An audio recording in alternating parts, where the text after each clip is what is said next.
think large parts of the country are smarter because I think they kind of realized the scam that particular movement was. But this is new.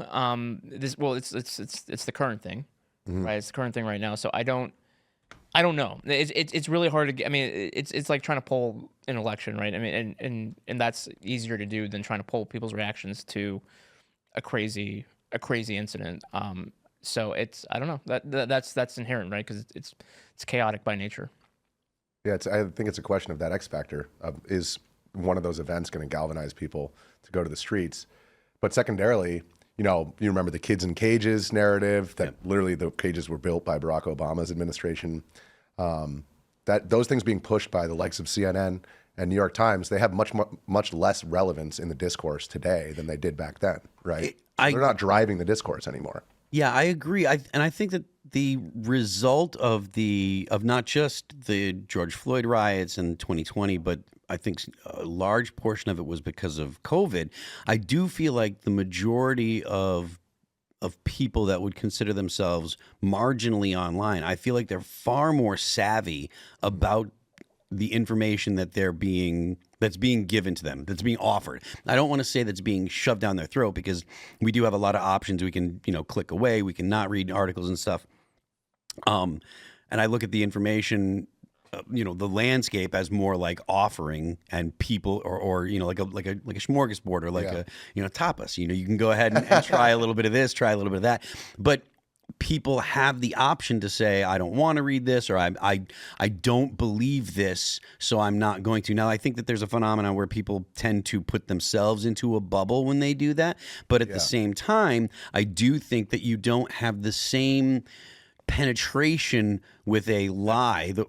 Pardon me? I just said hi.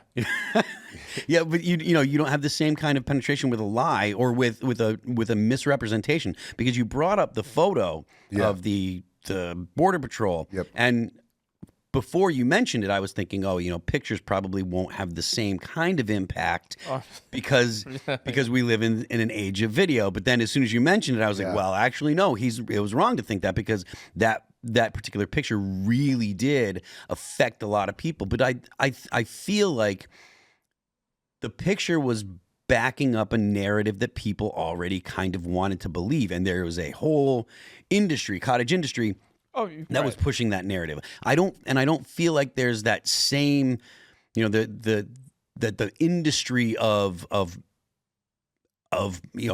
discontent has the same impact today. Well, because and you're bringing up the picture right now, because in order to believe that, you would have to have thought or just assume that Border Patrol is issued whips.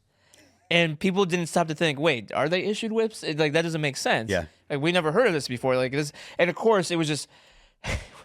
I mean, you had a whole that whole part of the year where it's mostly mostly brown people coming across, but of course the one time where there might be whipping and it's actually black people involved. So a very dark brown. Yeah. It was just bad. It was like the circumstances was bad, but again, Nigeria, the two Nigerians that day. Right? No, it was Haitians. What was it? It was Haitians. Oh, they're Haitians? Yeah, that was during the Del Rio Haitian crisis, where 20,000 of them showed up in a week. Right. So yeah, it was just bad. It was just really bad timing. I mean, who wants to stay in Haiti? They were smart to get out of there. And so, that's why it went viral, right? Right. Right. So because it's not just a white Border Patrol agent. It's a white on horseback with a quote unquote whip. Yeah. So that's what I'm saying. No one. People that were believing that, they never stopped to think, wait, and of course, no, Border Patrol's not issued whips. So I just don't really have faith in people like today. Like a lot of people, obviously, I'm not saying like the majority, but we've just seen too many examples on lesser, like lower stakes, quote unquote controversies than as opposed to something like that in, like, let's say during an ICE raid in Chicago. Do you guys think that the size of the protest matters? Because everyone knows that, or not everyone, but most people, especially typically, or specifically guys like you that have been on the ground in these protests, that during the day there are people that you would consider true believers, right?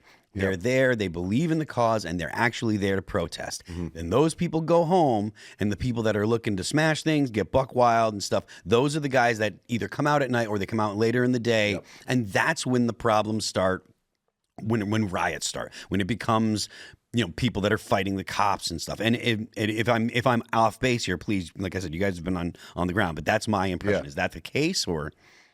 Well, definitely, whether it was BLM or January 6th, it was always the same. You have a massive group of people who are out there with the intention of protesting peacefully, and then you have a much smaller proportion of that group who are going to use that group as an opportunity to agitate cops. And effectively what you have in these situations, because the police are mobilized to pay attention to the protest, in a place like Kenosha, when they're all focused on defending the courthouse, that then gives opportunity for people to come from outside, because most of the people who were there on the third night of rioting when the shooting happened were not from Kenosha, and they're going to come in there to loot and to burn things down. So I think the one element that's a little bit different now is that there was such a widespread anti-police sentiment in 2020 that I don't think that all cops are bastards. Can I say that? I don't think it's on the same level that it was.